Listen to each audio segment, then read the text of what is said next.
হযরতুল আল্লাম শহীদ মরহুম আল্লামা দেলওয়ার হোসেন সাঈদী রহিমাহুল্লাহ ওনার স্মৃতি বিজড়িত আজকের এই ঐতিহাসিক প্যারেড ময়দানের তাফসিরুল কোরআনের প্রোগ্রামে সব আছে।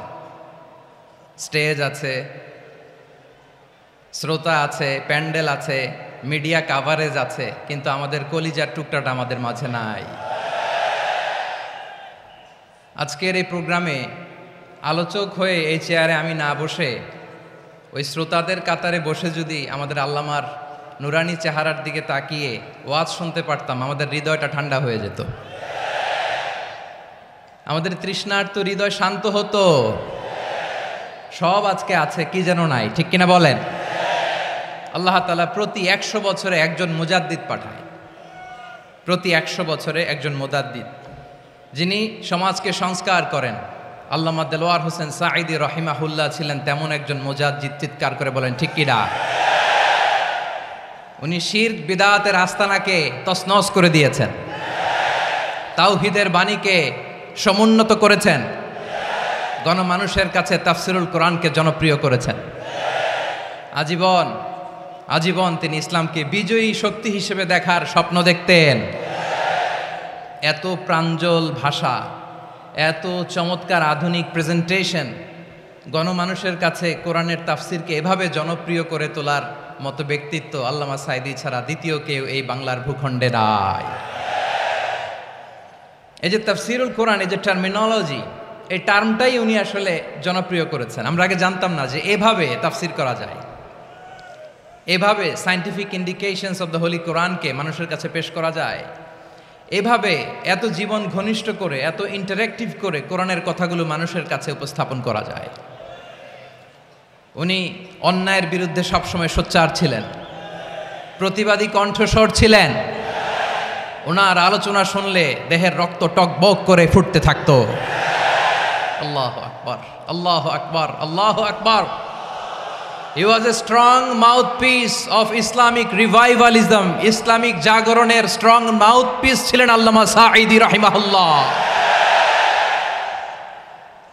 অনেক দোয়া পেয়েছেন, আমরা পড়েছি, এমন জীবন তুমি করিবে গঠন, মরণে হাসিবে তুমি, কাঁদিবে ভুবন। গোটা বিশ্বকে তিনি কাঁদিয়েছেন। আল্লামা যখন ইন্তেকাল করলেন, আমি তখন মালয়েশিয়া থেকে যুক্তরাষ্ট্রে একটা কনফারেন্সে যোগ দিতে যাচ্ছি, কাতার এয়ারলাইন্সে। মালয়েশিয়া থেকে দোহাতে নামলাম। দোহায় যখন আমার ট্রানজিট, তখন শুনতে পেলাম যে আল্লামা বিদায় নিয়েছেন। সোশ্যাল মিডিয়ায় শুনে বিশ্বাস করতে পারলাম না। মুহূর্তের মধ্যেই মাসুদ সাঈদী ভাইকে মেসেজ করলাম, উনি কোনো উত্তর দিতে পারলেন না। মাসুদ ভাইয়ের সাথে যখন কোলাকুলি করি, আমাদের শামীম ভাইয়ের সাথে যখন কোলাকুলি করি, মনে হচ্ছে আল্লামা সাঈদীর ঘ্রাণ পাই। শরীরটা লিটারালি কাঁপছিল, নিজেকে মানাতে পারছিলাম না, বিশ্বাস করতে পারছিলাম যে আসলে আল্লামা বিদায় নিয়েছেন। ইন দ্য মিন টাইম আমার সেকেন্ড ফ্লাইট দোহা টু নিউ ইয়র্ক, 12 ঘন্টার ফ্লাইটে উঠলাম। ইন্টারনেট থেকে বিচ্ছিন্ন হলাম। নামার পরে শুনলাম আল্লাহু আকবার, যেখানে ওনাকে কবরস্থ করার কথা ছিল সেখানেও কবর দিতে দেয়া হয় নাই। ছবিগুলো দেখতে লাগলাম, হাসিমাখা মুখ, হাসিমাখা নিথর দেহটা, মরণে হাসিবে তুমি, কাঁদিবে ভুবন। From east to west, from north to south, the entire globe, গোটা বিশ্ব ওনার জন্য কেঁদেছে, গোটা বিশ্ব কেঁদেছে, কাবার গিলাফ ধরে ধরে মানুষ চিৎকার করেছে। এর চেয়ে শ্রেষ্ঠ মৃত্যুকার হতে পারে? আমাদের আল্লামার আর কি পাওয়ার ছিল বলেন? আর কি পাওয়ার ছিল? কুল্লু নাফসিন যায়িকাতুল মাউত, যারাই দুনিয়াতে আসবে তারা ইন্তেকাল করবে, এটা আমরা মেনে নেই, এটা আমরা জানি। কিন্তু অবাক করা বিষয় হচ্ছে আমরা আজও জানি না আমাদের আল্লামার মৃত্যু কি স্বাভাবিক হয়েছে নাকি এটা পরিকল্পিত মেডিকেল কিলিং ছিল। এটা যে পরিকল্পিত মেডিকেল কিলিং ছিল এটা ধারণা করার পেছনে অনেক কারণ আছে। তিনি আধিপত্যবাদের বিরুদ্ধে সোচ্চার ছিলেন, ফ্যাসিবাদের বিরুদ্ধে সোচ্চার ছিলেন, রাজনৈতিক প্রতিহিংসার শিকার ছিলেন। এজন্য এটা মেডিকেল কিলিং হতে পারে এ ধারণা আমরা করতেই পারি। আওয়াজ করে বলেন ঠিক কি না? যেই সময়টা আমরা কাটাচ্ছি এত সুন্দর সময় বাংলাদেশ আর পাবে না। আমাদের জন্মের পর থেকে এরকম চমৎকার সময় আমরা পাই নাই, এটাই আসল সময়। আমরা ইন্টারিম গভর্নমেন্টের কাছে দাবি জানাই উচ্চতর তদন্ত কমিটি করে এটা কি হত্যাকাণ্ড ছিল নাকি স্বাভাবিক মৃত্যু ছিল এই রিপোর্ট গণমানুষের কাছে প্রচার করে জানাতে হবে। এই দাবির সাথে কি সবাই আপনারা একমত? কারা কারা একমত হাত তুলে দেখান।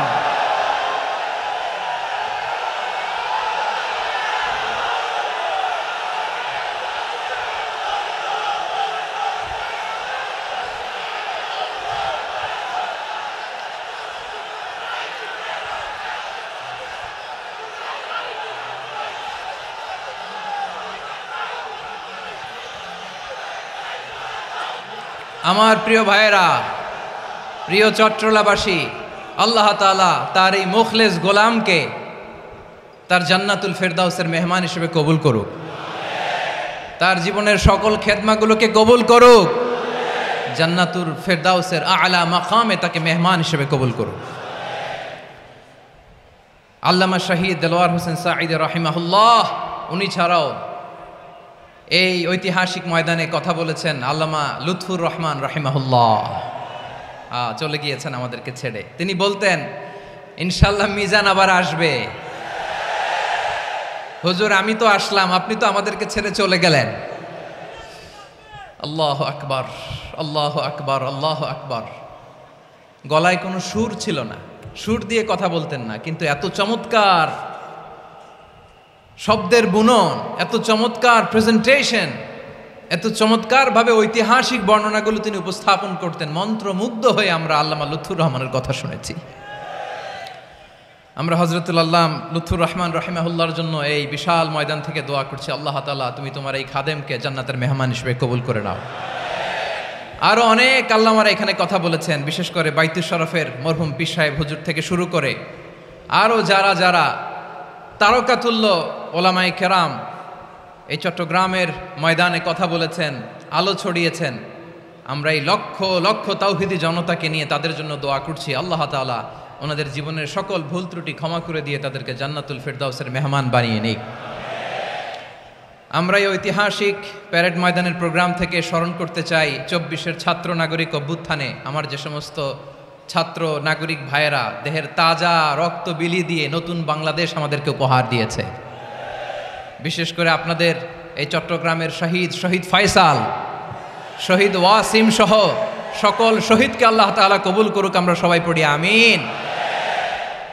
প্রিয় ভাইয়েরা, আমি নগণ্য একজন কোরআনের ছাত্র, এত বিশাল মঞ্চে এত বড় প্ল্যাটফর্মে কথা বলা আমার জন্য সাজে না।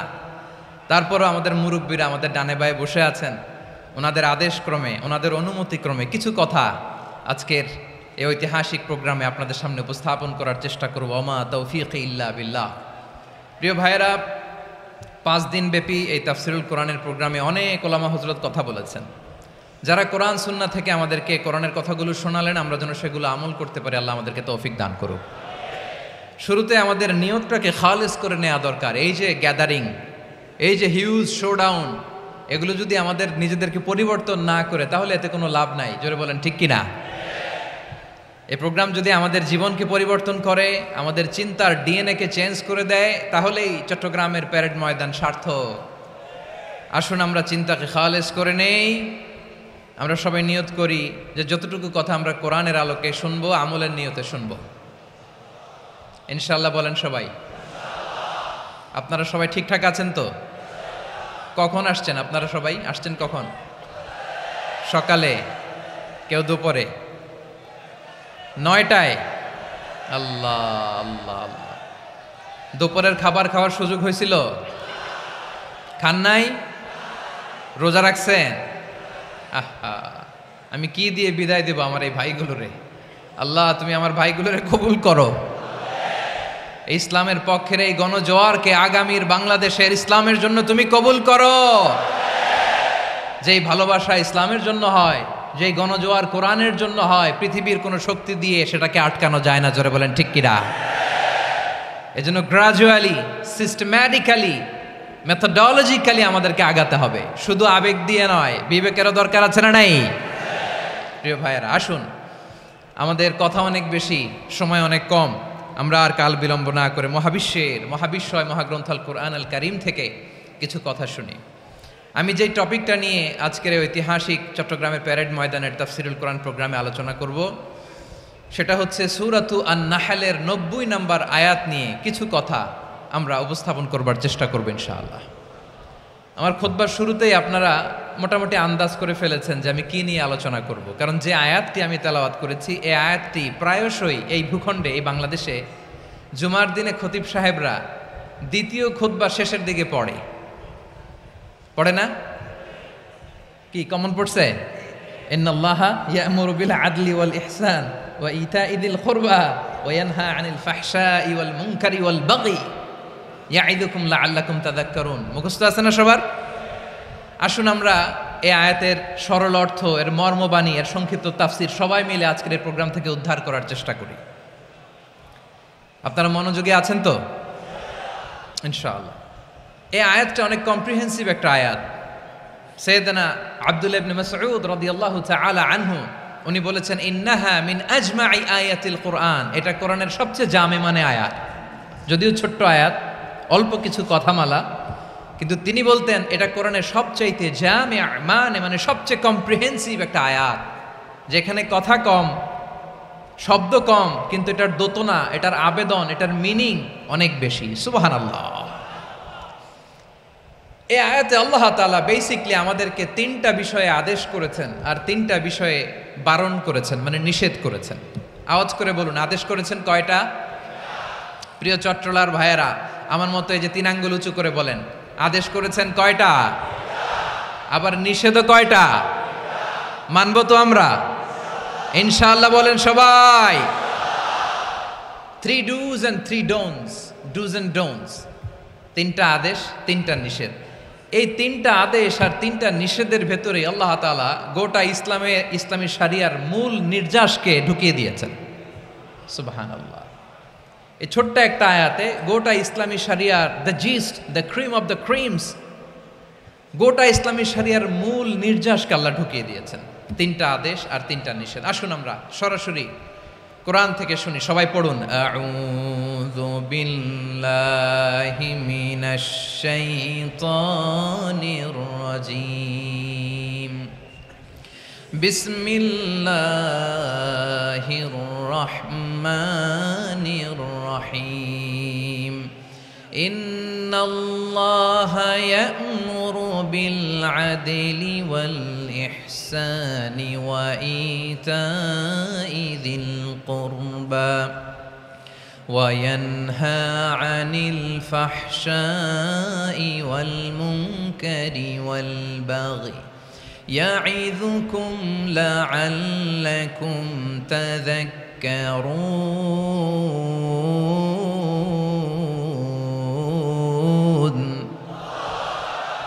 আল্লাহ তাআলা ইরশাদ করছেন, ইন্নাল্লাহা ইয়া'মুরু বিল আদলি ওয়াল ইহসান। নিশ্চয় আল্লাহ তাআলা তোমাদেরকে ন্যায় বিচারের আদেশ দেন, সদাচরণের আদেশ দেন, নিকটাত্মীয়দেরকে দানের আদেশ দেন। আদেশ কয়টা? আওয়াজ করে সবাই বলুন তো কয়টা? নিশ্চয় আল্লাহ তাআলা তোমাদেরকে ন্যায় বিচারের আদেশ দেন, সদাচরণের আদেশ দেন, তিনি তোমাদের নিকটাত্মীয়দেরকে দানের আদেশ দেন, আর তিনি তোমাদেরকে অশ্লীলতা থেকে নিষেধ করেন, মন্দ কাজ থেকে নিষেধ করেন, অবাধ্যতা সীমালঙ্ঘন থেকে নিষেধ করেন। তিনি তোমাদেরকে উপদেশ দেন যাতে তোমরা শিক্ষা গ্রহণ করো। সুবহানাল্লাহ। উপদেশ দিচ্ছে স্বয়ংকে। তিনটা জিনিসের আদেশ। ইয়ামুরু বিল আদল, সুবিচার ন্যায় বিচারের আদেশ তিনি দেন। ইহসানের আদেশ দেন যাতে আমরা ইহসান করি, একে অপরের প্রতি সুবিচার করি, মহানুভবতা দেখায়, অনুগ্রহ দেখায়, আর নিকট আত্মীয়দেরকে যেন আমরা দান করি। এই তিনটা আদেশ তিনি দিয়েছেন। আর কোন তিনটা জিনিস থেকে তিনি বারণ করেছেন? অশ্লীলতা, ফাহশা, মুনকার, মানে সব মন্দ আর অসৎ কাজ, এগুলো থেকে তিনি আমাদেরকে বারণ করেন। ওয়াল বাগি, অবাধ্যতা, সীমা লঙ্ঘন, এই তিনটা কাজ থেকে তিনি আমাদেরকে বারণ করেন। তিনি আমাদেরকে উপদেশ দেন, স্বয়ং আল্লাহ তাআলা আমাদেরকে উপদেশ দেন যাতে করে আমরা শিক্ষা গ্রহণ করি। সুবহানাল্লাহ পড়ে। তাহলে আসুন আমরা ধরে ধরে একটা একটা করে সামনের দিকে আগাই। আল্লাহ তাআলা প্রথমে আমাদেরকে আদেশ দিয়েছেন আদালের। ইন্নাল্লাহা ইয়া'মুরু বিল আদল। আওয়াজ করে বলুন আল আদাল। সবাই পড়ুন আল আদাল। আমরা উর্দু জানি, হিন্দি জানি, অনেকে ইংরেজিও জানি, কিন্তু আরবি শব্দগুলো আমাদের মুখ দিয়ে বেরোতে চায় না। আওয়াজ করে বলুন আল আদাল। মাশাআল্লাহ। ইন্নাল্লাহা ইয়া'মুরু বিল আদল। আল্লাহ তাআলা আমাদেরকে আদলের আদেশ দেন। আদল অনেকে না বুঝলেও আদালত শব্দটা বুঝবেন। আদালত, আদালত, আদালত বুঝেন না? যেখানে বিচার কার্যের ফয়সালা করা হয়, কোর্ট কাচারি আদালত, এটা তো ভেরি কমন। এটা শুনছেন না সবাই? আদালত, যেখানে ন্যায় বিচার হবে, সুশাসন হবে। কিন্তু ভাগ্যের কি নির্মম পরিহাস, ওখান থেকে মিথ্যা সাক্ষী দিয়ে মনমতো রায় দিয়ে দেয়া হয়। এগুলোর পরিবর্তন হওয়ার দরকার আছে না নাই? প্রিয় ভাইয়েরা, আদালত, আল আদল, ইংরেজিতে বলে জাস্টিস, ন্যায় বিচার, সুবিচার, সুশাসন, জাস্টিস, আল আদাল, সব জায়গায় এই জাস্টিস থাকা দরকার। Justice should be prevailed in the society. The mission of all prophet was to uphold the justice. সব নবীর মিশন ছিল এই জাস্টিসকে, আদালকে, সুশাসন আর সুবিচারকে নিশ্চিত করা। পড়েন সুবহানাল্লাহ। And the core message of every divine scripture was to uphold justice. পৃথিবীর সব আসমানি কিতাবের মূল শিক্ষা ছিল এই জাস্টিসকে সমাজে এনশিওর করা, সুবিচার, সুশাসনকে এনশিওর করা। তাহলে প্রিয় ভাইরা, আমরা বুঝতে পারলাম আল আদ শব্দের মানে হচ্ছে ইনসাফ বা সুবিচার বা ন্যায় বিচার। এটা হচ্ছে একটা general meaning, very general meaning. আপনি যদি ইন ডেপথ বুঝতে চান, আরো ভেতরে যান, তাহলে আদাল মানে হচ্ছে সমন্বয়, আদাল মানে হচ্ছে ভারসাম্য, ব্যালেন্স। আদাল মানে হচ্ছে মধ্যম পন্থা। সুবহানাল্লাহ পড়েন। কারণ সব সময় সমান সমান হইলেই সুবিচার হয় না। কথা কি বুঝতেছেন? ইসলামের দ্য কনসেপ্ট অফ আদাল, এটা এমন আদাল, এটা সব সময় সমান সমান নয়। যখন সমান সমান দেয়া দরকার, ইসলাম সমান সমান দেয়। যখন ব্যালেন্স করা দরকার, চেক এন্ড ব্যালেন্স, সমন্বয়, ভারসাম্য করা দরকার, তখন ইসলাম ভারসাম্য করে দেয়। এটার নাম আদাল। সুবহানাল্লাহ। সহজ করে আপনাদেরকে বুঝাই। যেমন ধরুন, একটা পরিবারের 3 জন সদস্য, স্বামী, স্ত্রী আর সন্তান। তাদের সকালবেলার ব্রেকফাস্টে, স্বামীর সকালের নাস্তায় স্বামীর 3টা রুটি লাগে, স্ত্রীর 2টা লাগে, আর সন্তানের 1টা রুটি লাগে। এখন আমি যদি সমান সমান করে আদল করতে চাই, সবাইকে যদি 3টা করে রুটি দেই, তাহলে স্বামী বেচারার জন্য ঠিক আছে? কি বলেন? কথা কি বুঝতেছেন না কষ্ট হয়ে যাচ্ছে? যদি সমান সমানের নিয়মে আগাই, তাহলে 3টা করে যদি রুটি দেই, স্বামীর জন্য ওকে, কিন্তু স্ত্রীর জন্য 1টা বেশি হয়ে যায়। আর সন্তানের জন্য কয়টা বেশি হয়? আচ্ছা, এই তো বুঝতেছেন, মাশাআল্লাহ। আচ্ছা, 2টা করে যদি সবাই দেয় সমান সমান নীতিতে, তাহলে স্ত্রীর জন্য, স্ত্রী বেচারির জন্য ঠিক আছে, কিন্তু স্বামীর কয়টা কম পড়ে? আর সন্তানের বেশি হয়ে যায় কয়টা? আচ্ছা, সমান সমান নীতিতে সবাইকে যদি সকালের নাস্তার জন্য 1টা করে রুটি দেই, সন্তানের জন্য ঠিক আছে, কিন্তু স্ত্রী বেচারির কম পড়ে কয়টা? স্বামীর কম পড়ে কয়টা? 2টা। কথা কি বুঝতেছেন? আর আমি যদি স্বামীকে দেই 3টা, স্ত্রীকে দেই 2টা, আর সন্তানকে দেই 1টা, তাহলে কারো অপচয় হবে না। যার যতটুকু দরকার ঠিক ততটুকুই কাজে লাগবে। চিল্লায় বলেন ঠিক কিনা? এটাই হচ্ছে ইসলামের আদাল। যেখানে যার যতটুকু দরকার তাকে সেখানে ঠিক ততটুকু দিয়ে দেওয়ার নামই হচ্ছে আদল। চিল্লায় পড়েন আল্লাহু আকবার। রব্বুল আলামিন বলেন, ইউসিকুমুল্লাহু ফি আওলাদিকুম লিযযাকারি মিসলু হাযযিল উনসায়াইন। আল্লাহ তোমাদেরকে ওসিয়ত করেন, তোমাদেরকে আদেশ দেন, উত্তরাধিকার সম্পদ যখন বন্টন হবে ছেলেরা যতটুকু পাবে মেয়ে পাবে তার অর্ধেক। সুবহানাল্লাহ বলেন। দেখেন, ছেলে যদ্দূর মেয়ে অর্ধেক, ছেলে ডবল পাবে। আপাত দৃষ্টিতে মনে হয় এখানে অবিচার হয়েছে, কিন্তু আসলে কি অবিচার হয়েছে? আপনি বিয়ের ক্ষেত্রে যান, ওইখানে আবার ছেলে মোহরানা দেয়, মেয়ে সেখানে মোহরানা পায়।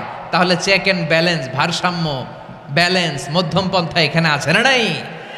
এটাই হচ্ছে ইসলামের আদল। আল্লাহ তাআলা এই আদলের আদেশ দিয়েছেন, সুবিচার, ন্যায় বিচার, সুশাসন এবং ভারসাম্যের আদেশ দিয়েছেন। প্রিয় ভাইয়েরা, একটি শান্তিময় সমাজ, একটা সমৃদ্ধ সমাজ, একটা মানবিক সমাজ যদি আমরা পেতে চাই, এই আয়াতের মধ্যে যতগুলো পয়েন্ট আছে সবগুলোর বাস্তবায়ন লাগবে। কথা বুঝতে পেরেছেন? বলেন, আওয়াজ করে বলেন, আমরা একটা শান্তির সমাজ চাই কি চাই না?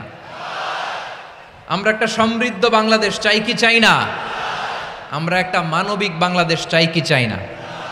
এই আয়াতে আল্লাহ তাআলা একটা মানবিক সমাজের রূপরেখা টেনেছেন। তার প্রথম কথা হচ্ছে, ইন্নাল্লাহা ইয়ামুরু বিল আদল। আল্লাহ তাআলা তোমাদেরকে আদলের নির্দেশনা দেয়, সুবিচার, সুশাসনের নির্দেশনা দেয়। যে সমাজে আদল থাকে না সে সমাজে জুলুম মানুষের ঘাড়ে চেপে বসে। আদলের বিপরীত হচ্ছে জুলুম।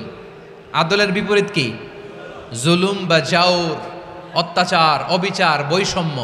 এই যে বৈষম্য বিরোধী ছাত্র আন্দোলন কমন পড়ছে? এই যে একজন সমন্বয়ক তো দেখা করলো আমার সাথে। জুলুম মানে হচ্ছে বৈষম্য।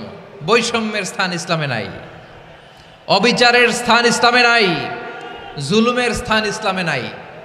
আল্লাহ তাআলা বলেন যে আমি জুলুমকে নিজের জন্য হারাম করেছি এবং তোমাদের জন্য হারাম করেছি। বিশ্বনবী ফরমান, আল্লাহ তাআলা বলেন হাদিসে কুদসিতে, ইয়া ইবাদি ইন্নী হারামতু যুলমা আলা নাফসি ওয়া জাআলতুহু বাইনাকুম মুহাররামান ফালা তাযালামু। আমার গোলামেরা শোনো, নিশ্চয় আমি আল্লাহ তাআলা জুলুমকে আমি আমার উপরে হারাম করেছি, অনুরূপভাবে জুলুম করাকে তোমাদের উপরেও হারাম করেছি। ফলে ফালা তাযালামু, তোমরা একে অপরের সাথে জুলুম করো না। নির্দেশনাটা কার? খবরদার, জুলুমের সাথে আমাদের কোনো সম্পর্ক নাই। আল্লাহ তাআলা আদলের আদেশ দিয়েছেন, আদালতের আদেশ দিয়েছেন, সুশাসনের, ন্যায় বিচারের আদেশ দিয়েছেন। ইন্নাল্লাহা ইয়ামুরু বিল আদল। আমাদেরকে আদল প্রতিষ্ঠা করতে হবে। জুলুমের সাথে ইসলামের কোনো সম্পর্ক নাই। আল্লাহ তাআলা জালিমদের জন্য কঠিন শাস্তি প্রস্তুত করে রেখেছেন। যারা এই আদলকে ভুলুণ্ঠিত, কখন রাত কিচ্ছু জানে না, কখন দিন কখন রাত কিছু জানে না, বছরের পর বছর কেটে গিয়েছে। এক্সট্রা জুডিশিয়াল কিলিং এর কোনো হিসাব নাই, বিচার বহির্ভূত হত্যা, এনফোর্স ডিসঅ্যাপিয়ারেন্স, গুম, যেটা সবচাইতে বড় মানবতা বিরোধী অপরাধ। কত মানুষ যে গুম হয়েছে তার কোনো ইয়ত্তা নাই। যেই ফ্যামিলির সদস্য গুম হয়েছে তারা কি ওই লোকটার জন্য মাগফিরাতের দোয়া করবে নাকি সুস্বাস্থ্যের দোয়া করবে তারা নিজেরাও জানতো না, কারণ জানে না ও বেঁচে আছে না মরে গেছে। আহা, বিডিআর নওজোয়ানদের যারা ছাড়া পেল দেখলাম, বিনা অপরাধে, কোনো অন্যায় ছাড়া, অপরাধ ছাড়া তাদের জীবন থেকে, তাদের তারুণ্যের, তাদের যৌবনের 15 বছর, 16 বছর, 17 বছর নাই, 6 মাস বয়সের ছোট বাচ্চাকে রেখে জেলে গেছে। 6 মাসের মেয়ে বেরোয় দেখে মেয়ের বয়স 17 বছর। মেয়ে বাবারে চিনে না, বাবা মেয়েরে চিনে না। মেয়েকে এখন বিয়ে দিয়ে আরেক ছেলের হাতে তুলে দিবে। মেয়ের শৈশব বাবা দেখে নাই, মেয়ের কৈশোর বাবা দেখে নাই, মেয়ের তারুণ্য দেখে নাই। আরেক যুবককে দেখলাম 14 বছরের 14 দিনের সংসার, 2 সপ্তাহের সংসার শেষে জেলে গেছে। কত যুবকের যে স্ত্রী চলে গিয়েছে ফ্যামিলি ছেড়ে, কারণ জানে না তো কবে আসবে, কি হবে, কেউ জানতো না। দাম্পত্য জীবনের মাত্র 14 দিনের স্মৃতি, এই স্মৃতিকে আঁকড়ে ধরে এক বোন 16টা বছর 17টা বছর কাটিয়ে দিয়েছে। আমি নিউজটা দেখে ভাবলাম আমার এই বোনের প্রতিটি দিন কিভাবে কেটেছে, প্রতিটি রাত কিভাবে কেটেছে, প্রতিটি ক্ষণ কিভাবে কেটেছে। বিশ্বনবী বলেছেন, ইত্তাকি দাওয়াতাল মাজলুম ফাইন্না লাইসা বাইনাহু ওয়া বাইনাল্লাহি হিজাব। মাজলুমের কান্নাকে ভয় করো, কারণ মাজলুমের কান্না আর আল্লাহর মাঝে কোনো পর্দা থাকে না। আমরা আর এরকম কোন জুলুম বাংলাদেশে দেখতে চাই না, জোরে বলেন ঠিক কিনা? আর কেউ নতুন করে জালিম হোক আপনারা চান? আবার নতুন করে কেউ ফ্যাসিস্ট হোক আপনারা চান? এক দল আরেক দলকে নিশ্চিহ্ন করার রাজনীতিতে মেতে উঠুক এটা আপনারা চান? আমরা বাংলাদেশকে আদল দিয়ে সাজাতে চাই। আমরা এই 56,000 বর্গ মাইলের প্রতিটা ইঞ্চি মাটিকে কোরআনের আইন দিয়ে সাজাতে চাই। রাজি আছেন আপনারা? কারা কারা রাজি দেখান হাত তোলে আল্লাহকে।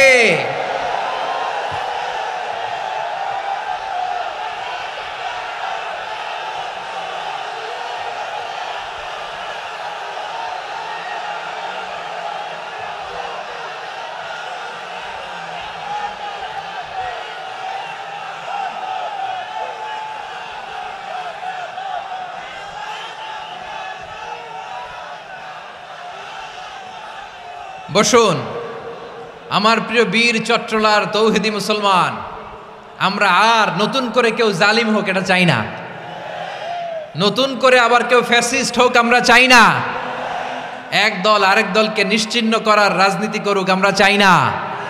আমরা সুশাসনের বাংলাদেশ চাই, আমরা মানবিক বাংলাদেশ চাই, আমরা একটা সমৃদ্ধ বাংলাদেশ চাই, আমরা বিশ্বের বুকে সম্মান নিয়ে মাথা উঁচু করে দাঁড়াতে চাই, ঠিক কিনা বলেন? আল্লাহ বললেন, এটা যদি তোমরা চাও, একটা সমৃদ্ধ সমাজ যদি বিনির্মাণ করতে চাও, মানবিক সমাজ যদি বিনির্মাণ করতে চাও, আমি তোমাদেরকে সেজন্য প্রথমে আদালতের নির্দেশ দিলাম। ইন্নাল্লাহা ইয়া'মুরু বিল আদল, নিশ্চয় আল্লাহ তাআলা তোমাদেরকে ন্যায় বিচার সুশাসন এটার আদেশ দেন। সুবহানাল্লাহ।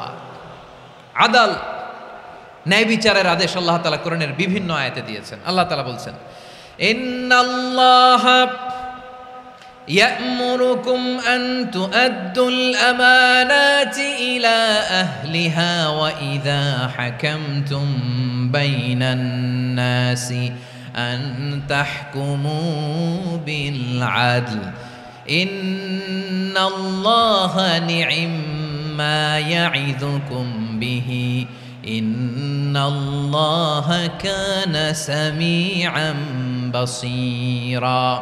আল্লাহ তাআলা বললেন, আল্লাহ আদেশ দিচ্ছেন, যে ব্যক্তি আমানতের হকদার তার হাতে তোমরা আমানত পৌঁছে দাও, আর যখন তোমরা বিচার কার্য করবে, বিচার ফয়সালা করবে, আদালতের সাথে করো। সুবহানাল্লাহ বলেন। ওয়া ইযা হাকামতুম বাইনান নাসি আন তাহকুমু বিল আদল, আদালতের সাথে করবা। আল্লাহ তাআলা বলেন, যারা জাজ হবে, বিচারক হবে, তাদের যদি বাদী বিবাদীর কারো সাথে শত্রুতা থাকে, কারো সাথে যদি কোনো ধরনের রেষারেষি থাকে, আল্লাহ বলেন বিচার কার্য করতে যে ওই শত্রুতা রেষারেষির কারণে আদালতের বাইরে যে অবিচার করে বিচার করো না। ওয়ালা ইয়াজরিমান্নাকুম শানাআনু কওমিন আলা আল্লা তা'দিলু ই'দিলু হুয়া আকরাবু লিত্তাকওয়া ওয়াত্তাকুল্লাহা ইন্নাল্লাহা খাবীরুম বিমা তা'মালুন। খবরদার কোনো জাতির প্রতি, কোনো গোষ্ঠীর প্রতি, কোনো গোত্রের প্রতি আক্রোশ যেন তোমাদেরকে ন্যায় বিচার থেকে দূরে সরিয়ে না দেয়, বরং আমি আল্লাহর আদেশ হলো ই'দিলু, তোমরা আদল করো, ন্যায় বিচার করো, সুবিচার করো, সুশাসন প্রতিষ্ঠা করো। হুয়া আকরাবু লিত্তাকওয়া, এটাই তাকওয়ার সবচেয়ে কাছাকাছি। সুবহানাল্লাহ বলেন। কোরআনের বিভিন্ন আয়াতে আল্লাহ তাআলা স্পেসিফিকলি ধরে ধরে বিচার করার সময় আমরা যেন আদল করি সেটা বলেছেন। কোরআনের কোন কোন জায়গায় আল্লাহ তাআলা এই আল আদল শব্দটা ব্যবহার করেছেন। আবার একই জিনিস ইনসাফ, সুবিচার, সুশাসন, ন্যায় বিচার, ন্যায়পরায়ণতা বুঝাতে আল্লাহ তাআলা কখনো কখনো আল কিসত শব্দটা ব্যবহার করেছেন। আওয়াজ করে সবাই বলুন আল কিসত। প্রিয় ভাইয়েরা, সবাই আওয়াজ করে আমার সাথে সাথে বলুন আল কিসত। আল্লাহ তাআলা বলেন, ওয়া ইন হাকামতা ফাহকুম বাইনাহুম বিল কিসতি ইন্নাল্লাহা ইউহিব্বুল মুকসিতিন। যখন তুমি বিচার করবে, বিশ্বনবীকে উদ্দেশ্য করে অ্যাড্রেস করে বললেন, নবী হে, ইহুদিরা কোনো বিষয়ে মীমাংসার জন্য যদি আপনার দরবারে আসে, যদি বিচার করতে হয়, খবরদার অবিচার করবেন না। ফয়সালা যেটা করবেন কিসতের সাথে করবেন, ন্যায় পরায়ণতার সাথে করবেন, কারণ ইন্নাল্লাহা ইউহিব্বুল মুকসিতিন, নিশ্চয় আল্লাহ রাব্বুল ইজ্জাত ন্যায় পরায়ণশীলদেরকে বড্ড ভালোবাসেন। সুবহানাল্লাহ বলেন। ন্যায় পরায়ণ লোকদেরকে আল্লাহ তাআলা বড্ড ভালোবাসেন। অন্য আয়াতে আল্লাহ তাআলা বলছেন, وَنَضَعُ الْمَوَازِينَ الْقِسْطَ لِيَوْمِ الْقِيَامَةِ فَلَا تُظْلَمُ نَفْسٌ شَيْئًا। আমি কিয়ামতের দিন ন্যায়পরায়ণতার মানদণ্ড স্থাপন করব, যেটাকে আমরা মিজানের পাল্লা বলি। আল্লাহ বলেন, ন্যায় বিচারের মানদণ্ড কিয়ামতের ময়দানে আমি আল্লাহ স্থাপন করব। সেদিন কারো প্রতি বিন্দু পরিমাণ, এক চুল পরিমাণ অবিচার করা হবে না, কোনো অবিচার করা হবে না। সেদিন সুশাসন হবে, সুবিচার হবে, ন্যায় পরায়ণতার সাথে বিচার হবে। আওয়াজ করে পড়েন আল্লাহু আকবার। তাহলে প্রিয় ভাইরা, যে তিনটি বিষয়ে আল্লাহ তাআলা আমাদেরকে আদেশ দিয়েছেন, তার প্রথমটা হচ্ছে আদালত, ইনসাফ, সুবিচার, ন্যায় বিচার। এটা আমরা চাই কি চাই না? বিশ্বনবী ন্যায় বিচার, ন্যায় পরায়ণতা, সুশাসন প্রতিষ্ঠিত করেন কি করেন নাই? আপনারা বিশ্বনবীর সিরাত যারা পড়েছেন, আপনি দেখবেন বিশ্বনবীর সিরাতের পরতে পরতে, বাঁকে বাঁকে, সিরাতের বাঁকে বাঁকে এই আদালতের নমুনা মেলে। সুবহানাল্লাহ বলেন। ছোট্ট একটা নমুনা রাসূল সাল্লাল্লাহু আলাইহি ওয়াসাল্লামের আসসিরা আল আতরা থেকে ছোট্ট একটা নমুনা আপনাদের খেদমতে এখানে উপস্থাপন করি। বিশ্বনবী সাল্লাল্লাহু আলাইহি ওয়াসাল্লাম মক্কা বিজয় করলেন ৮ম হিজরিতে। মক্কা বিজয় শেষে তিনি কয়েক সপ্তাহ মক্কাতে অবস্থান করলেন। ইন দ্য মিন টাইম মক্কার একটা ভেরি প্রেস্টিজিয়াস অ্যান্ড ডিগনিফাইড ফ্যামিলির নারী চুরিতে ধরা পড়ল। কিসে ধরা পড়ল? সবাই বলেন কিসে? আমাদের সমাজে আসেনি এটা? আছে? ছোট না বড়? হ্যাঁ, হিসাব করে শেষ করা যায় না। ৩.৫ লাখ কোটি টাকা নাই উন্নয়ন প্রকল্পের নামে। উন্নয়ন প্রকল্পের নামে ৩.৫ লাখ কোটি টাকা নাই। ৩.৫ লাখ কোটি টাকা লিখতে পারবেন আপনি? এক টানে লিখতে পারবেন? বুঝতেছেন কত বড় সংখ্যা? হ্যাঁ, বনু মাখজুমিয়া গোত্রের এক নারী মক্কায় চুরিতে ধরা পড়ল। বলেন তো, চুরি করলে বিধান কি? কি কাটতে হবে? চুরির বিধান হলো হাত কেটে দাও। তাও সেটা গোপনে নয়, প্রকাশ্যে জনসম্মুখে হাত কেটে দাও। বনু মাখজুমিয়া গোত্রের নারী যখন চুরিতে ধরা পড়ল, সাহাবারা চিন্তায় পড়ে গেলেন। সবেমাত্র মক্কার লোকেরা কালিমা পড়ে মুসলমান হয়েছে, ইসলামের আইন কানুন তেমন জানে না, ইসলামী শরিয়ার সাথে বেশি পরিচিত নয়। এখনো যদি বিশ্বনবী চুরির যেই বিধান এটা যদি কায়েম করে হাত যদি কেটে দেয়, না জানি মক্কার লোকেরা আবার বিগড়ে যায়, না জানি মক্কার লোকেরা আবার মুরতাদ হয়ে যায়, না জানি মক্কার লোকেরা ইসলাম থেকে দূরে সরে যায়। চলো চলো, সাহাবীরা মিলে পরামর্শ করলেন, চলো বিশ্বনবীর কাছে যে বলি, ও নবী, শুধু কেবলমাত্র একমাত্র এই নারীর জন্য চুরির হাত কাটার বিধানটা আপনি একটু থামিয়ে দেন। চুরির হাত কাটার যে বিধান এখানে একটু রহিত করে দেন, বাকিগুলা কইরেন মদিনাতে যে চলবে, কিন্তু মক্কায় এবারের জন্য মাফ করে দেন।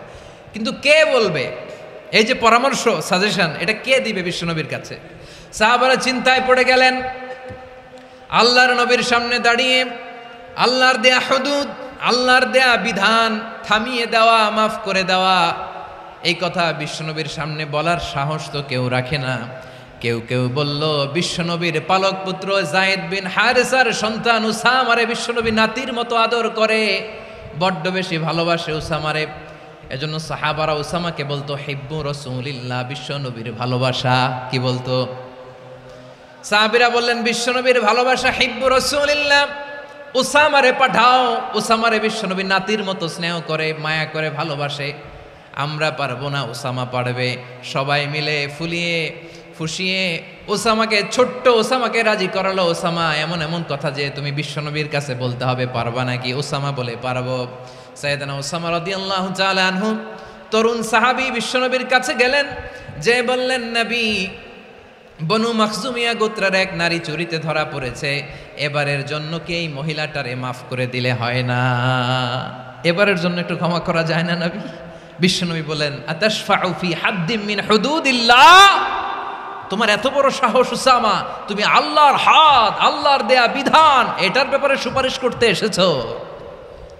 তোমরা কি জানো তোমাদের আগে যত কওম, যত গোত্র, যত জনপদ ধ্বংস হয়েছে তার কারণ ছিল তাদের মধ্যে গরিবরা অন্যায় করলে তারা বিচার করত, আর ধনীরা অন্যায় করলে তারা মাফ করে দিত। খবরদার!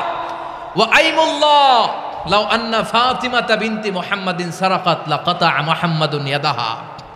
বিশ্বনবী বললেন, ওরে ওসামা, বানু মাখজুমিয়ার ওই প্রেস্টিজিয়াস এন্ড ডিগনিফাইড ফ্যামিলির মেয়ে তো দূর কি বাত, অনেক দূরের কথা। জেনে রেখো ওসামা, আমার কলিজার টুকরা নয়নের পুটুলি ফাতেমাও যদি মক্কার জমিনে আজকে এই চুরির দায়ে ধরা পড়তো, আমি বিশ্বনবী মুহাম্মাদুর রাসূলুল্লাহ ধরে ফাতেমার ডান হাতটা কেটে দিতে এক বিলম্ব দেরি করতাম না। ইন্নাল্লাহা ইয়া'মুরু বিল আদল, আমাদেরকে জাস্টিস শিখায় পশ্চিমারা, আমাদেরকে ইনসাফ শিখায়, আমাদেরকে সুশাসন শিখায়। আর ইনসাফ, সুশাসন, ন্যায় বিচার, সুবিচার, জাস্টিস কারে বলে বিশ্বনবীর বায়োগ্রাফি থেকে জেনে নাও। এই ছিল বিশ্বনবী সাল্লাল্লাহু আলাইহি ইসলামের আদালতের নমুনা। আপনি যদি সাইয়েদনা ওমর ফারুকের জীবনের দিকে তাকান, এমন কঠোর, এমন বীর সেনানী ছিলেন। সাইয়েদনা ওমর ফারুক যদি রাস্তার এই মাথা দিয়ে হাঁটা শুরু করতেন, শয়তান ওমর ফারুককে দেখলে ওই রাস্তা রেখে দিয়ে অন্য রাস্তা দিয়ে হাঁটতো। সুবহানাল্লাহ। ওমর ফারুক রাদিয়াল্লাহু তাআলা আনহু কি পার্সোনালিটি ছিল, কি পার্সোনালিটি! আমাদের এলাকায় ছোট বাচ্চারা রাতে ভাত খেতে চায় না, আমার মেয়েটাও খেতে চায় না। এই এটা দিব, ওইটা দিব, আজকে মাহফিলে আসার সময় বলে দিছে লিস্ট করে এটা এটা আনতে হবে। তো ছোট্ট বাচ্চাদের অনেক বায়না থাকে, ওরা রাতে খেতে চায় না। তো মায়েরা বিভিন্ন ভয় দেখায়, এই বাঘ আসবে, বাঘ আসবে খাও, এই ভূত আসবে, ভূত আসবে খাও। আপনারা কি বলেন চট্টগ্রামে? কি আসবে? হ্যাঁ, ভূত, ভূত, ভূত আসবে, বাঘ আসবে, খাও খাও খাও, তাড়াতাড়ি খাও। তো বাচ্চারা এগুলো শুনে ভয়ে খেতে শুরু করে। মদিনার জমিনেও একই ঘটনা ঘটতো। মদিনার ছোট্ট ছোট্ট সোনামণিরা খেতে চাইতো না, তো মায়েরা বলতো, হা হুয়া ইয়াতি উমর, হা হুয়া ইয়াতি উমর, ওই যে উমর আসতেছে, উমর।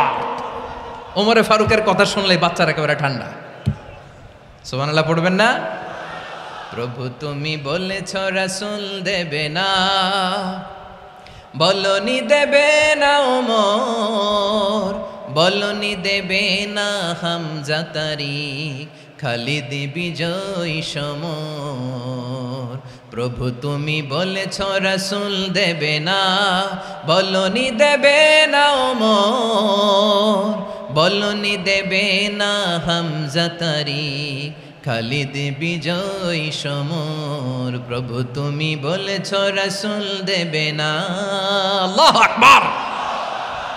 ওমর ফারুক রাদিয়াল্লাহু তাআলা আনহু, ওনার কথা শুনলে গায়ের মধ্যে গুজবাম হয়, গায়ের পশমগুলো দাঁড়িয়ে যায়। সুবহানাল্লাহ বলেন। কি পার্সোনালিটি ছিল, কি ব্যক্তিত্ব ছিল! মুনাফিকরা ওমর ফারুককে জমের মতো ভয় পেতেন। শয়তান, খোদ শয়তান এই রাস্তা দিয়ে আসলে শয়তান অন্য রাস্তা দিয়ে হাঁটতো।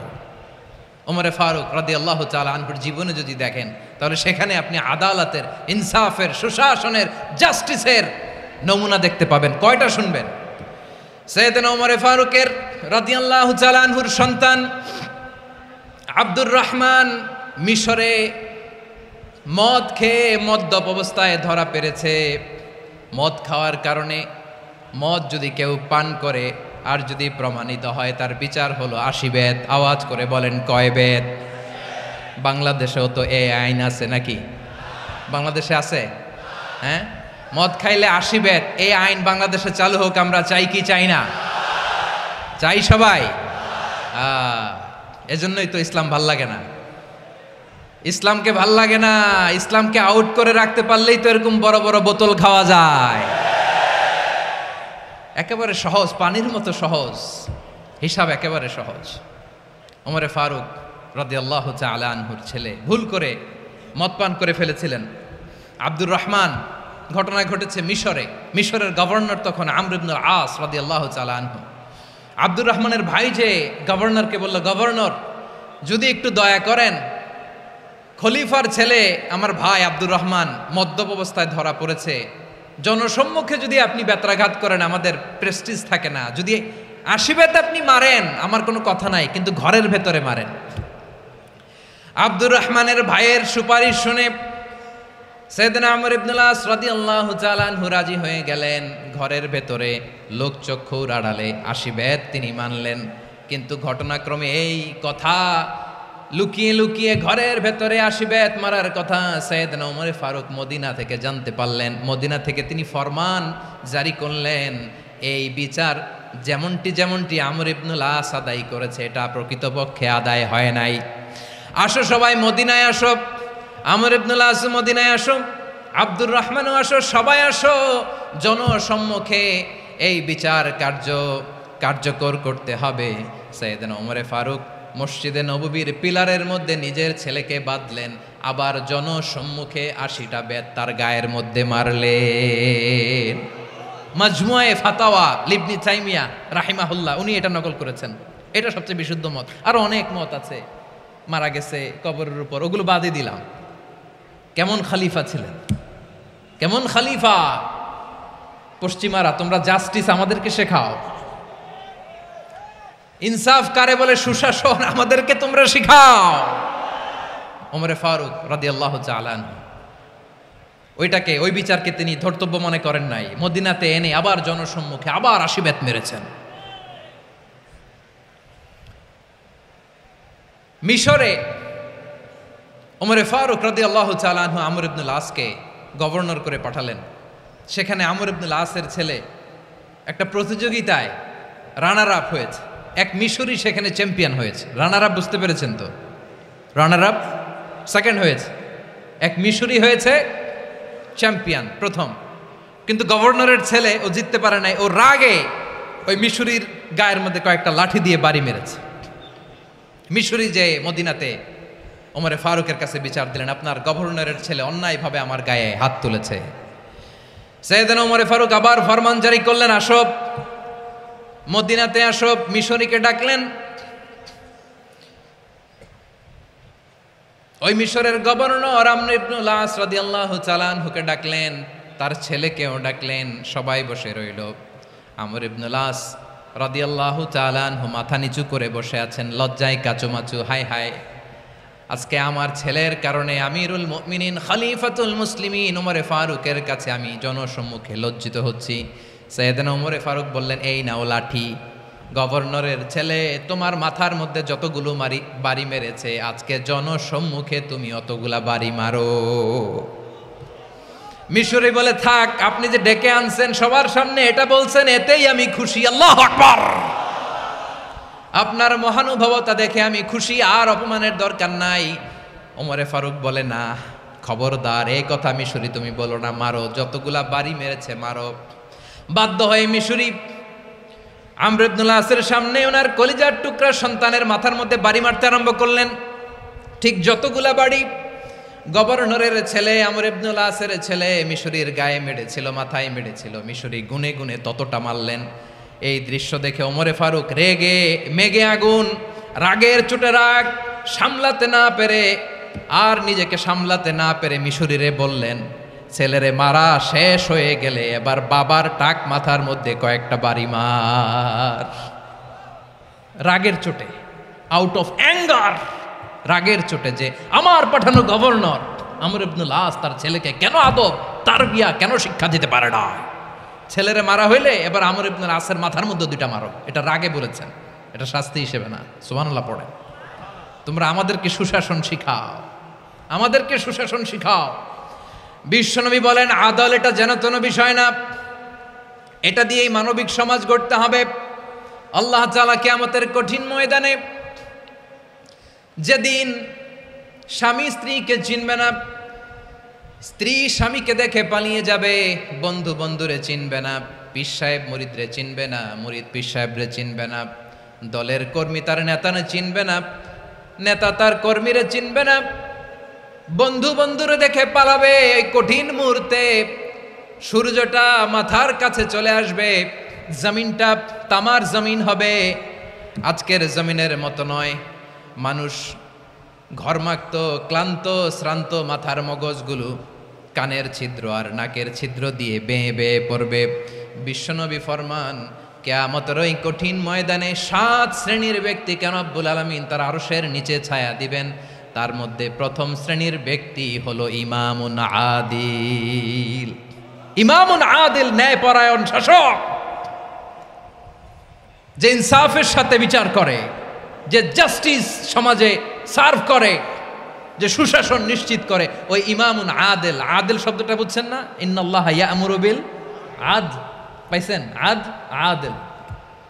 7 শ্রেণীর ব্যক্তিকে আল্লাহ তাআলা সুশীতল আরশের নিচে ছায়া দিবেন, যেদিন তার দেয়া ছায়া ছাড়া কোনো ছায়া থাকবে না। এর প্রথম হচ্ছে ইমামুন আদিল, ন্যায়পরায়ণ শাসক। চিল্লায় বলেন সুবহানাল্লাহ। আবার বিশ্বনবী বললেন, ইন্নাল মুকসিতিনা ইনদাল্লাহি আলা মানাবির মিন নূর আন ইয়ামিনির রহমান। কিয়ামতের দিন যারা ন্যায়পরায়ণ হিসেবে আল্লাহর সামনে দাঁড়াবে, কিয়ামতের দিন রব্বুল আলামিন তার আরশের ডান দিকে ওই ন্যায়পরায়ণ লোকদের জন্য আরশের ডান দিকে একটা নূরের মিম্বারে তাদেরকে বসার সুযোগ করে দিবে। আল্লাহর আরশের ডান দিকে ন্যায়পরায়ণ লোকদের জন্য আল্লাহ তাআলা নূরের মিম্বার বানাবে। 4টেখানে কথা মনে করেছেন? আল আদাল, জাস্টিস। ইন্নাল্লাহা ইয়া'মুরু বিল আদল। আল্লাহ তাআলা এই আদালতের নির্দেশনা দেয়, সুবিচার, সুশাসন। প্রিয় ভাইয়েরা, এটা আমরা বাংলাদেশে চাই কি চাই না? এই যে অরাজকতা, এই যে অন্যায়, এই যে জুলুম, এই যে ইনকনসিস্টেন্সি সমাজের অসঙ্গতির প্রধান কারণ জাস্টিস নাই, সুবিচার নাই, সুশাসন নাই। শেষবারের মতো আওয়াজ করে বলেন তো, আমরা বাংলাদেশে আদল চাই কি চাই না? তাহলে প্রথম নির্দেশনা শেষ, আল্লাহ তাআলা তোমাদেরকে আদলের আদেশ দেন। এরপরে আল্লাহ বললেন, আমি তোমাদেরকে ইহসানের আদেশ দেই। ইন্নাল্লাহা ইয়া'মুরু বিল আদলি ওয়াল ইহসান। আমি তোমাদেরকে যেমনি আদলের নির্দেশনা দেই, তেমনি ভাবে তোমাদেরকে ইহসানের নির্দেশনা দেই। ইহসান, আওয়াজ করে সবাই বলেন তো ইহসান। সবাই বলেননি, সবাই বললে এতটুকু আওয়াজ হবে আমি বিশ্বাস করি না। আওয়াজ করে বলুন আল ইহসান।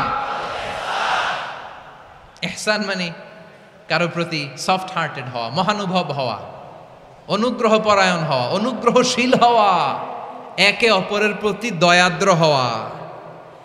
একে অপরের প্রতি দয়াদ্র, অনুগ্রহশীল হওয়া ছাড়া মানবিক সমাজ কশিনকালেও গঠন করা সম্ভব না।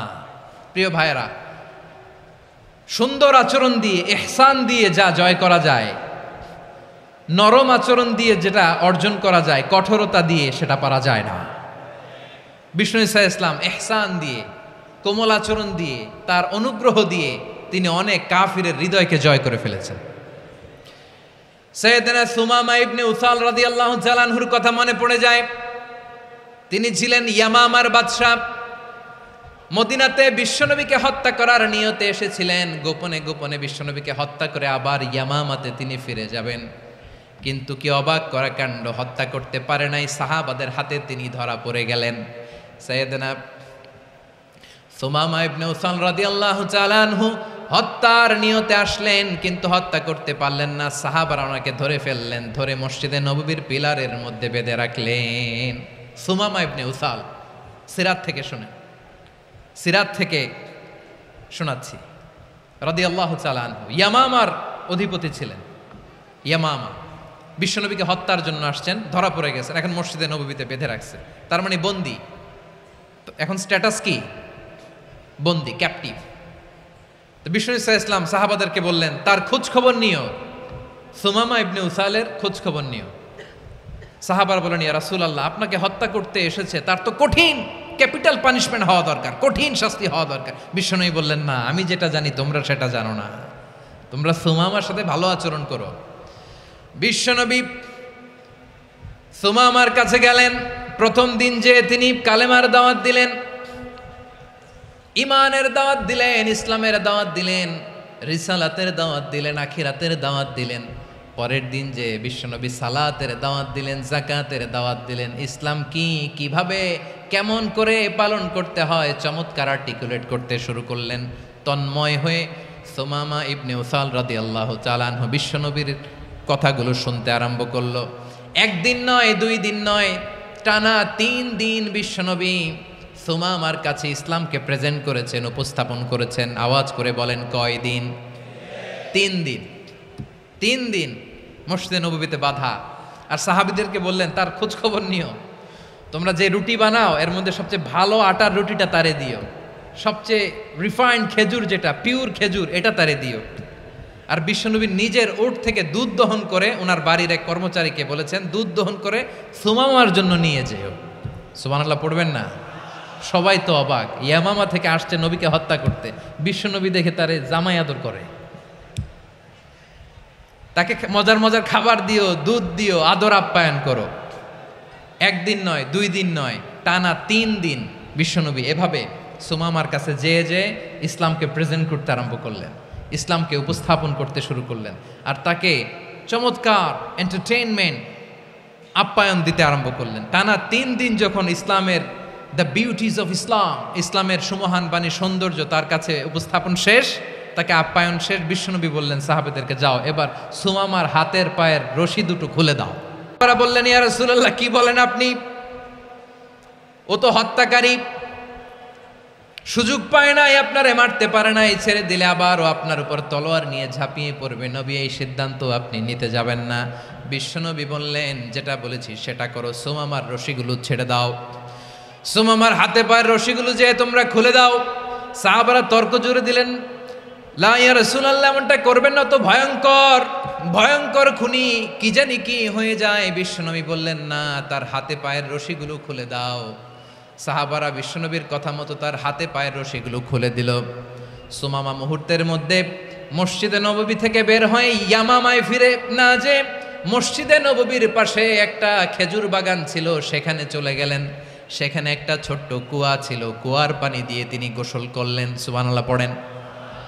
কুয়ার পানি দিয়ে গোসল করে মসজিদে নববীর সামনে এসে বিশ্বনবী এবং সাহাবাদের সামনে দাঁড়িয়ে সাব্বাবা উঁচু করে বললেন, আশহাদু আল্লা ইলাহা ইল্লাল্লাহ ওয়া আশহাদু আন্না মুহাম্মাদান আবদুহু ওয়া রাসূলুহু। আল্লাহু আকবার।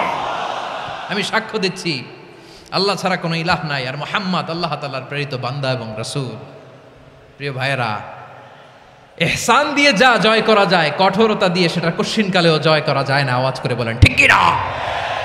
এবার সুমামা দাঁড়িয়ে বলে, ওগো নবী, আমি তো কালিমা পড়ে মুসলমান হয়ে গেলাম, এবার শোনেন, এই মুহূর্তের আগে আপনার চেহারার চাইতে নিকৃষ্ট কোনো চেহারা আমার কাছে ছিল না, কিন্তু শাহাদা পাঠ করার পরে আপনার চেহারার চাইতে উত্তম শ্রেষ্ঠ কোনো চেহারা আমার কাছে আর নাই। ও নবী, আজকের দিনের আগে ইসলাম ধর্মের চেয়ে নিকৃষ্ট অপছন্দনীয় কোনো ধর্ম আমার কাছে ছিল না, কিন্তু এই মুহূর্ত থেকে ইসলামের চেয়ে সেরা শ্রেষ্ঠ পছন্দনীয় কোনো ধর্ম আমার কাছে নাই। নবী গো, আজকের দিনের আগে মদিনার চাইতে অপছন্দনীয় নিকৃষ্ট কোনো শহর আমার কাছে ছিল না, কিন্তু এই মুহূর্তের পর থেকে মদিনার চাইতে কোনো শ্রেষ্ঠ শহর আমার জানা নাই। সে ছিল গমের বড় ডিলার, গম বেচতো। কি বেচতো? তার গম কিনে মক্কার লোকেরা রুটি খাইতো। সে ঘোষণা দিল, আজকে থেকে মক্কাবাসীদের জন্য সব গম আমি হারাম করে দিলাম, মক্কাবাসী এখন না খেয়ে মরে। সুবহানাল্লাহ পড়বেন না? মক্কাবাসী বিশ্বনবীর কাছে আসলেন, এসে বললেন, মুহাম্মদ, আমরা তো তোমার ভাই, তোমার চাচা, তোমার ভাতিজা, তোমার আত্মীয়, তুমি সুমামারে বলো সে যেন আবার গমের সাপ্লাই মক্কার জন্য অনুমতি দিয়ে দেয়। বিশ্বনবীর অনুমতি ক্রমে সুমামা আবার মক্কাতে গম পাঠাতে শুরু করলো। পড়েন সুবহানাল্লাহ। ইহসান, ইহসান দিয়ে আপনি যেটা জয় করতে পারবেন, you can win the heart of your enemies. ইহসান দিয়ে আপনি আপনার শত্রুর হৃদয়কে জয় করতে পারবেন। আওয়াজ করে বলেন, ঠিক কি না?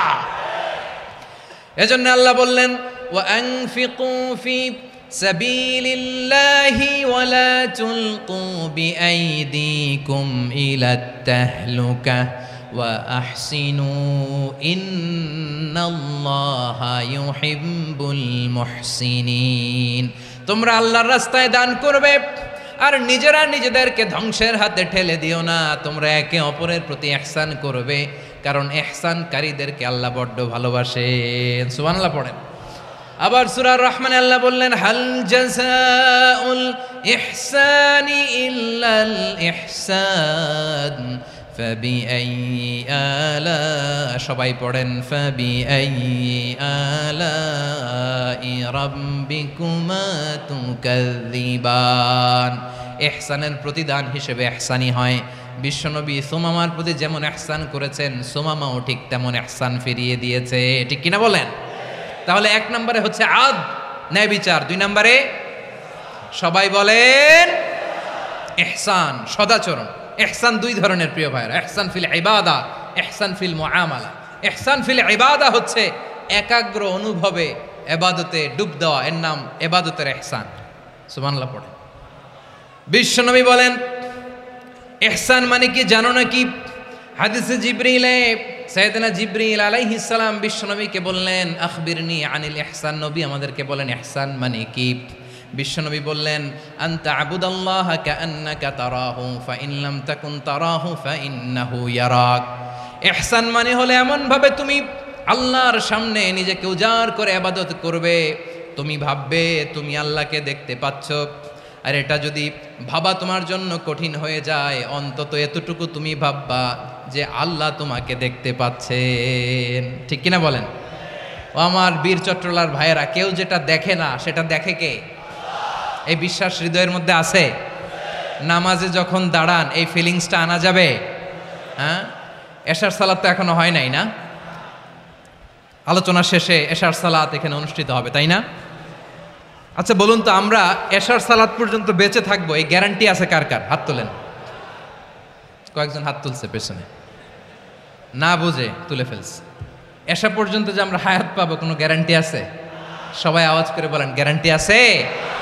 গ্যারান্টি নাই। এই জন্য বিষ্ণু ইসলাম বলেছে এমন ভাবে নামাজে দাঁড়াও, ইবাদত করো, মনে করো হতে পারে এটাই আমার জীবনের শেষ নামাজ। পারফর্ম দ্য সালাহ as if this is your last and final prayer. এমন ভাবে সালাতে দাঁড়াও, ভাবো হতে পারে এটাই তোমার জীবনের শেষ নামাজ। এমন ভাবে নামাজে দাঁড়াও, ভাবো এটাই শেষ নামাজ। তাহলে নামাজে একাগ্রতা বাড়ায় দিবে কে? ফলে ইবাদতের ইহসান আমাদের অর্জিত হবে। আর মুআমালাতে ইহসান হলো, বিশ্বনবী বলেন, ইন্নাল্লাহা তাবারাকা ওয়া তাআলা কাতাবাল ইহসানা আলা কুল্লি শাই ফাইদা কাতালতুম ফাআহসিনুল কিতলা ওয়া ইযা যাবাহতুম ফাআহসিনুয যাবহা ওয়ালিয়ুহিদ্দা আহাদুকুম শাফরাতাহু ওয়ালিয়ুরিহ যাবিহাতাহু। ইহসান 2 ধরনের। আওয়াজ করে বলতে হবে, কয় ধরনের? সবাই বলুন আওয়াজ করে, কয় ধরনের? একটা হচ্ছে ইহসান ফিল ইবাদা, ইবাদতে ইহসান। ইবাদতে ইহসান কি? একাগ্র অনুভব দিয়ে ইবাদত করা, মন প্রাণ দিয়ে ইবাদত করা। আর মুআমালাতে ইহসান কি? সব কাজে, দৈনন্দিন কাজে, কর্মে, সামাজিক অ্যাক্টিভিটিতে কোমলতা প্রদর্শন করা, অনুগ্রহের সাথে সবকিছু করা। আল্লাহ তাআলা ইন্নাল্লাহা তাবারাকা ওয়া তাআলা কাতাবাল ইহসানা আলা কুল্লি শাই, তিনি সব কিছুর ব্যাপারে ইহসানকে আবশ্যক করেছেন। সব কিছুতে মুমিনের সব কাজে ইহসানের পরশ থাকবে। ওয়া ইযা কাতালতুম ফাহসিনুল কিতলা, বিশ্বনবী বলেন তুমি যখন কাউকে হত্যা করো ইহসানের সাথে করো। সুবহানাল্লাহ পড়বেন না? যখন হত্যা করো তখনও ইহসানের সাথে। আচ্ছা হত্যা করবো আবার ইহসান আসবে করতে করে, তো মেরেই ফেলবো আমি। আল্লাহ, ও ভাই একজন খুন করেছে, খুনি, রাষ্ট্রীয় আইনে তার শাস্তি হয়েছে ডেথ পেনাল্টি, মৃত্যুদণ্ড। এখন মৃত্যুদণ্ড দেখে আপনি যেমনি মন চায় তেমনি মারবেন লোকটারে? ওর নাক কেটে ফেলতে পারবেন? ওর কান কাটতে পারবেন? ওর চোখ উপড়ে ফেলতে পারবেন আপনি? যেমন মন চায় তার অঙ্গহানি করা যাবে না। ইহসানের সাথে তাকে হত্যা করো। সুবহানাল্লাহ, this is Islam, this is the true essence of Islam. ওয়া ইযা যাবাহতুম ফাহসিনুয যাবহা, যখন জবাই করবে তখনও ইহসানের সাথে জবাই করো। করব জবাই, ওইখানেও নাকি ইহসান। আচ্ছা কুরবানির দিন আমরা পশুগুলোরে কি করি বলেন সবাই আওয়াজ করে? জবাই। জবাই মানে তো এটার মেরেই ফেলতেছি, একটু পরে তো টুকরো টুকরো করে গোশতগুলো খাবো, এটা তো খাবো, এটা তো মেরেই ফেলবে। বিষ্ণু বলে না, জবাইয়ের মধ্যেও মুমিনের জবের ভেতরেও ইহসানের পরশ থাকা চাই।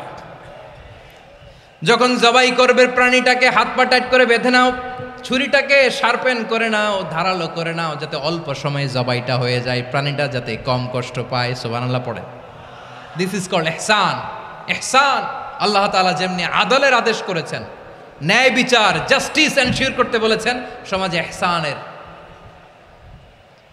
ব্যবহার, ইহসানের অনুশীলন তিনি করতে বলেছেন। এজন্য মুমিনের প্রতিটি কাজে, আমার চট্টগ্রামের ভাইয়েরা আমার দিকে তাকান, খেয়াল করে শুনুন, মুমিন জীবনের প্রতিটি কাজে ইহসানের পরশ থাকা চাই।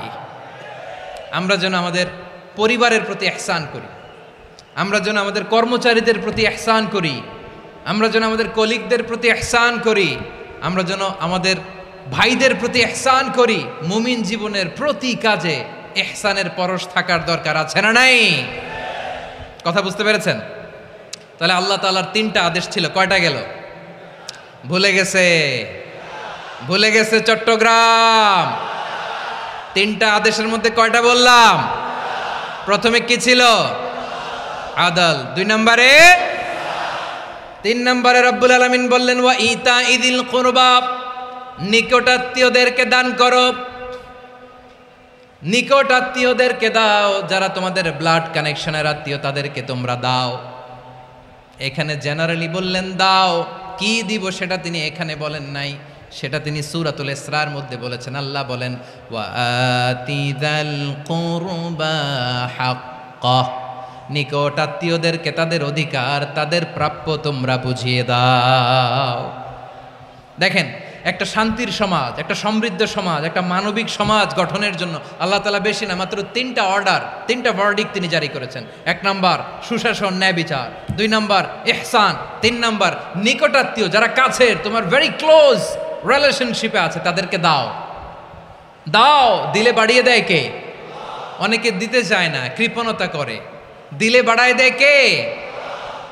ও মিয়া, মদিনার মধ্যে সবচাইতে গরিব সাহাবী ছিল বেলাল রাদিয়াল্লাহু তাআলা আনহু। ওনার এন্টায়ার অ্যাসেট, সম্পদের পরিমাণ কতদূর জানেন? একটা লুঙ্গি। বেলাল রাদিয়াল্লাহু তাআলা আনহু, ওনার টোটাল ওয়েলথের এস্টিমেশন হচ্ছে মাত্র একটা লুঙ্গি। একটা লুঙ্গি, টোটাল ওয়েলথ এস্টিমেশন, টোটাল সম্পদের পরিমাণ বেলাল রাদিয়াল্লাহু তাআলা আনহুর কি ছিল? কথা বোঝে নাই বোধহয়, কি ছিল? ওই বেলাল রাদিয়াল্লাহু তাআলা আনহুকে বিষ্ণু ইসলাম বলেছেন আনফিক ইয়া বেলাল, ও বেলাল তুমিও দাও। ওয়ালা তাখশা মিন যিল আরশি ইখলালা, আরশের অধিপতির তো কোনো ঘাটতি নাই, তুমি দিলে ওই আল্লাহ তোমারে বাড়ায় দিবে। এজন্য আমার প্রিয় ভাইয়েরা, দিলে কমে না, দিলে বাড়ে। অনেকে ধরে রাখে, নতুন কিছু নিতে পারে না, হাত দিয়ে যেটা ধরে রেখেছেন এটা দিয়ে দেন, বড় একটা ধরার সুযোগ পাবেন। জোরে বলেন ঠিক কিনা? ধরেন 5 কেজি ওজনের একটা ধরে রাখছেন, এখন 10, এটা না ছাড়লে 10 কেজি ধরতে পারবেন আপনি? আচ্ছা, 10 কেজির জিনিস একটা আছে হাতে, ওইটা যদি ছেড়ে দেন তাইলেই না 15 কেজি ধরতে পারবেন। কথা বলেন ঠিক কিনা? তাহলে দিলে বাড়িয়ে দেয় কে? রব্বুল আলামিন বললেন 3 নাম্বার আদেশ হলো তোমাদের প্রতি সমাজটারে কেমন করে মানবিক সমাজ, সুন্দর সমাজ গড়বা। 3 নাম্বার আদেশ হলো ওয়া আতিযাল কুরবা হাক্কা, নিকটাত্মীয়দেরকে তাদের প্রাপ্য বুঝিয়ে দাও। এই নিকটাত্মীয়দেরকে তাদের অধিকার বুঝিয়ে দেওয়া, প্রাপ্য বুঝিয়ে দেওয়াতে আমাদের গাফলতি আছে না নাই? চট্টগ্রামে নাই? মাশাআল্লাহ আছে, আছে। অনেকে দেখবেন অনেক আল্লাহওয়ালা, তাহাজ্জুদ গুজার, সেজদা দিতে দিতে কপালে কালো দাগ ফেলে দিছে, সে তার বোনের হকটা আদায় করে নাই। আছে না নাই?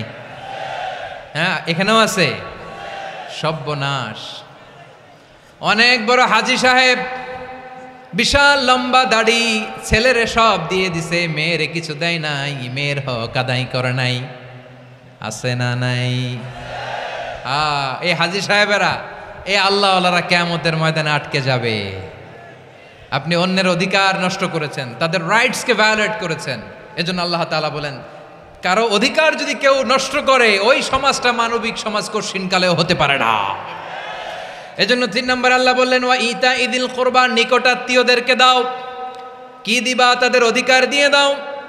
বোনের অধিকার বুঝিয়ে দাও, মেয়ের অধিকার বুঝিয়ে দাও, ফুফুর অধিকার বুঝিয়ে দাও। দেখবেন অনেক মায়েরা ছেলের পাতে মুরগির রান দেয়, মেয়ের পাতে দেয় মুরগির ঠ্যাং। এরকম আছে না নাই? ছেলেরা কি দেয় মুরগির? মেয়ের পাতে কি দেয়? তো মেয়ের কি মুরগির রান খেতে মনে চায় না? মনে চায় না? এমনটা করা যাবে না। নিকটাত্মীয়দেরকে অধিকার দিয়ে দাও, নিকটাত্মীয়ের সাথে সুসম্পর্ক রাখো। আদেশটা কার? এজন্য প্রিয় ভাইয়েরা, জীবনে যদি বারাকা অর্জন করতে চান, নিকটাত্মীয়দের সাথে সুসম্পর্ক রাখতে হবে, তাদের জন্য উপহার পাঠাতে হবে। বিশ্বনবী বলেন, লা ইয়াদখুলুল জান্নাতা কাতে, যে ব্যক্তি আত্মীয়তার সম্পর্ককে ছিন্ন করে দেয়, সে কশিনকালেও আল্লাহর জান্নাতে ঢুকবে না। আপনি কি এটারে সহজ হাদিস মনে করছেন? এটা সহজ কথা? আপনি ভাবছেন আপনার নামাজ আপনারে বাঁচাতে পারবে? আপনার রোজা বাঁচাতে পারবে?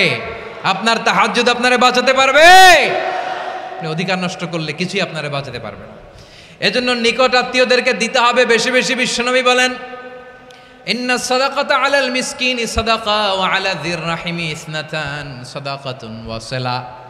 মিসকিন রে দান করলে শুধু দানের সওয়াব হয়, নিকট আত্মীয়কে দান করলে দুইটার সওয়াব হয়। সাদাকার সওয়াব হয়, আবার আত্মীয়তার বন্ধন অটুট রাখার সওয়াব হয়ে যায়। আবার বিশ্বনবী বললেন, মান সাররাহু আইয়ুবসাতা লাহু ফি রিজকিহি ওয়া ইউনসা লাহু ফি আসারিহি ফালইয়াসিল রাহিমা। যে ব্যক্তি তার রিজিকের প্রশস্ততা চায় আর হায়াতে বরকত চায়, সে যেন তার আত্মীয়ের সাথে সুসম্পর্ক রাখে। আমার প্রিয় চট্টলার ভাইয়েরা, আমাদের রিজিক বাড়ুক, এটা আমরা চাই কি চাই না? সবাই চান? হ্যাঁ, আমাদের রিজিকে প্রশস্ততা আসুক, চাই কি চাই না? আমাদের হায়াতে বরকত আসুক, আমরা চাই কি চাই না? এই দুইটা যদি চান, তাহলে নিকটাত্মীয়দের সাথে সুসম্পর্ক রাখবেন, পারবেন? তাহলে সমাজটারে মানবিক সমাজ বানায় দিবে কে? তিনটা আদেশ চলে গেল। কয়টা? আওয়াজ করে বলেন। 1 নম্বরে কি ছিল? 2 নম্বরে, 3 নম্বরে নিকটাত্মীয়দেরকে দান। আপনাদেরকে আরো শোনার আগ্রহ আছে? আপনাদের মনোযোগ আছে না গেছে? কষ্ট হচ্ছে না? মাশাআল্লাহ, মাশাআল্লাহ। তাকবীর পড়ুন, লিল্লাহে তাকবীর।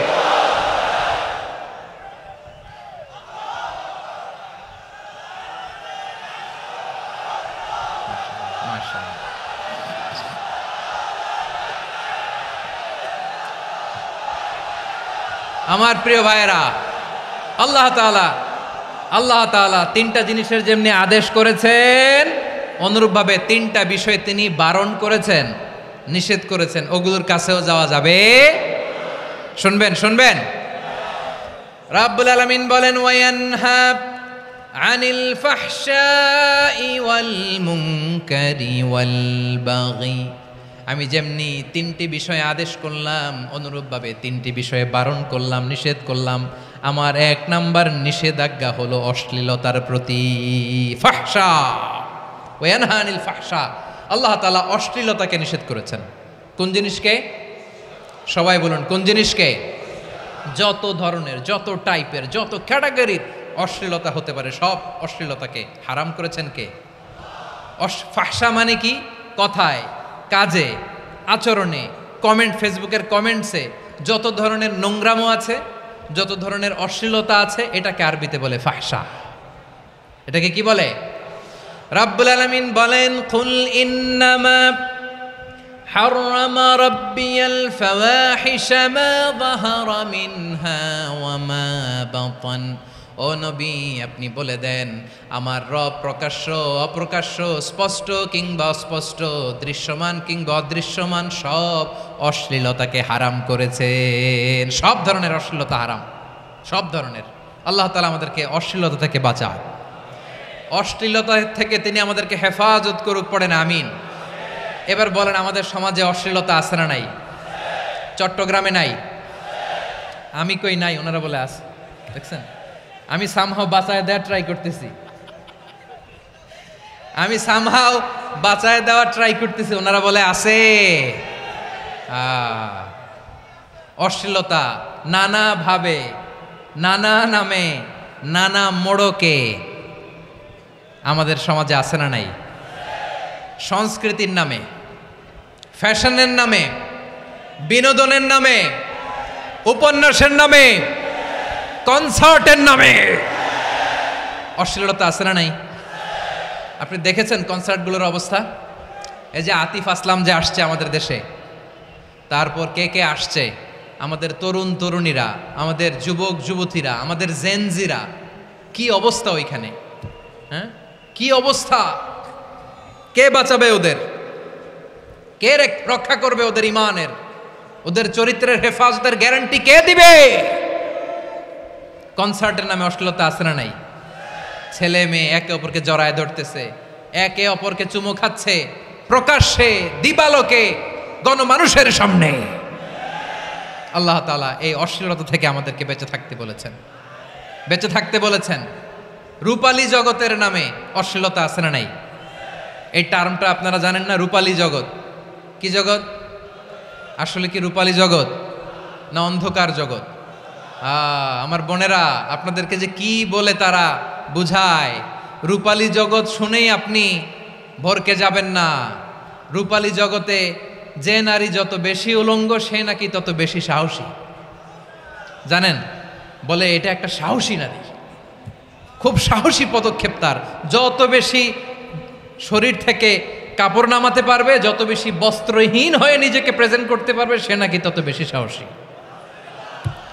আমার চট্টলার ভাইয়েরা, শয়তানের প্রথমে এজেন্ডা ছিল বনি আদমকে বস্ত্রহীন করা। সে আদম এবং হাওয়া আলাইহিস সালামকে নিষিদ্ধ গাছের ফল খাইয়ে তাদেরকে বস্ত্রহীন করেছে। এই জামিনেও সে আমাদেরকে বস্ত্রহীন করতে চাইবে।